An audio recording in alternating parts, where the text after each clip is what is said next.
Hi everyone. So in this video, I think you had tried to solve the question, but you were not able to. And that's okay. You're doing it for the first time, so I completely understand. But if you're one of those who did not try it and directly came over here, then I'm a bit disappointed.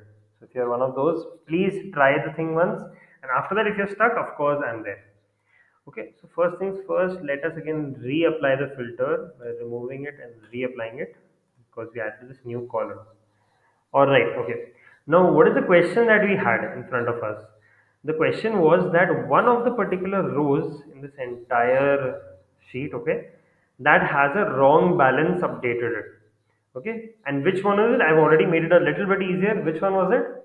Basically, it was supposed to be a transfer, okay, that is, no value should have changed the balance. Like, for example, you're seeing here transfer. This 3 rupees 8 paise was basically transferred from one investment to another internally. So, this balance remains the same. Previously, also on 5th January, it was 116.2. The next day, also, it was 116.2. Okay, no change happened because of this transfer. But in one place, a change was by mistake reported. Okay, in the modern day, we have all these things very much digitalized, so it doesn't happen so often.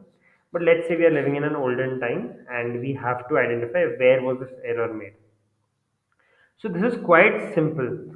Why? Because we just need to understand that all the transfer rows should not have any change in their balance from the previous row. That is all that we need to do, right? And for that, let us just add a new column called change. Okay. And after that, let me add a superficial row because we know that our entire balance started from 1000 rupees. Okay. After that, what do we have to do? We have to find the balance of the current row with the previous row. So that is, we have to find the balance of E3 and E2, the difference over here. So in the formulas, remember how we applied it? Equal to this minus this. Okay, Google Sheets, as I told you, is quite smart and it understands that you always want to apply it.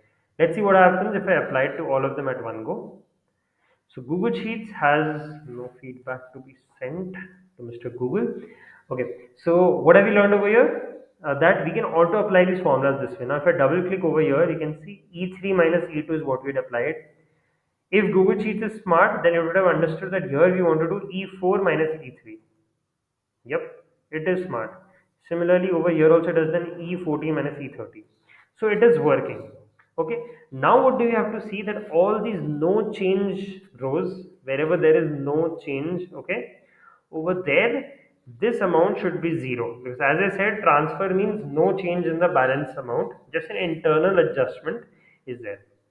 So we again select all, reapply these filters, and then we select just the no change ones. Okay, I clear all and I just select no change. Technically all should be zero, but oops, here is our mistake. Its transaction number 27 has some mistake that there is a delta of 20 rupees. All the others are the same, right? Let us find out if that is actually the case. So what we do is go to transaction number 20, sorry, where was it? 27. Right, here it is. So if you check this, in the previous row, the balance was 303.53. There's a transaction, a transfer of 43.68 rupees. Technically, the balance should have remained 323.53 because it was a no change, but because of a 303, but because of clerical error, sorry, there was a change of 20 rupees, and from 303 it became 323. Correct? So this is the error that is there, and this is what we have to change. Alright, now this is also 0 and hence our error is fixed. This was what we have to do. What did we learn in this video? We learned a few concepts, we revised a few concepts, we understood about filtrations, how does that happen, right? We understood some basic formula, just minus and plus, okay? And for the first time, we tried to analyze a particular data sheet with some values. Now I want you to reflect on the previous data points and then try to do some more analysis to answer the next set of questions. I hope this was clear. If it was not, then of course meet me in the class and I'll help you out.